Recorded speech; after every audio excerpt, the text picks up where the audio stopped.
अपने आगोश में समाने का सामर्थ्य अब शहरों में नहीं रहा। वहाँ निरीह सा असमाज और प्रदूषण युक्त वातावरण है।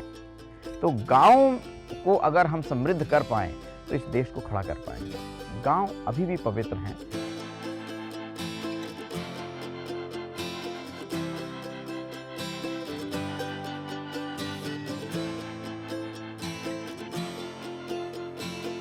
इस छोटे से गांव से लेकर अमेरिका तक का सफ़र रहा मेरा, वो सफ़र निश्चित ही कठिन था, लेकिन उससे अधिक कठिन मुझे वहाँ से अपने गांव वापस लौटना था।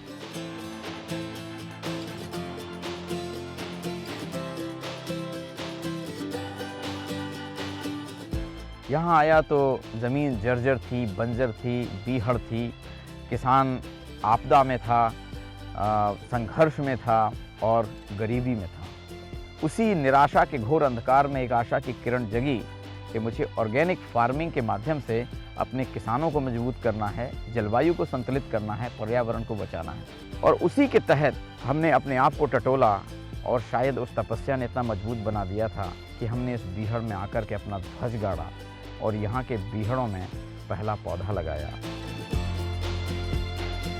साथ में समाज में जो पलायन हो रहा है, गांव में रोजगार नहीं है, उनके लिए रोजगार खड़ा करना, गांव से जो युवा भाग रहा है शहरों की तरफ, उसको अपने आगोश में समाने का सामर्थ्य अब शहरों में नहीं रहा। वहाँ निरीह सा असमाज और प्रदूषण युक्त वातावरण है। तो गांव को अगर हम समृद्ध कर पाएँ तो इस देश को खड़ा कर पाएंगे। गांव अभी भी पवित्र हैं, उनमें थोड़ी कमियां हैं, जैसे नशा मुक्ति हो जाए, व्यसन मुक्ति हो जाए और जो जातीय संघर्ष है वो थोड़ा कम हो जाए, तो भारत के गांव पुनः खड़े हो जाएंगे। भारत के गांव खड़े होंगे तो भारत खड़ा होगा।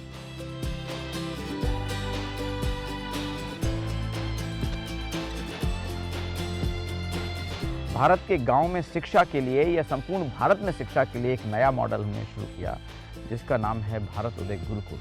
वो गुरुकुल जिसमें शिक्षा सिर्फ रटने और परीक्षा और डिग्री के लिए नहीं होगी, बल्कि व्यक्ति के चरित्र निर्माण के लिए होगी। उनको अंदर से मजबूत मनुष्य बनाने का कार्य इन गुरुकुलों में किया जाएगा और उसके माध्यम से हमारे बच्चे आधुनिक शिक्षा है जो साइंस एंड टेक्नोलॉजी की और एंटरप्रेन्योरशिप है जो व्यवसाय खड़े करने हैं और पर्यावरण पे खास करके हम बच्चों को शिक्षित करेंगे ताकि एक जिम्मेदार और समृद्धशाली भविष्य लेकर इस गुरुकुल से वापस जब समाज में लौटें तो एक नए भारत का निर्माण कर सकें।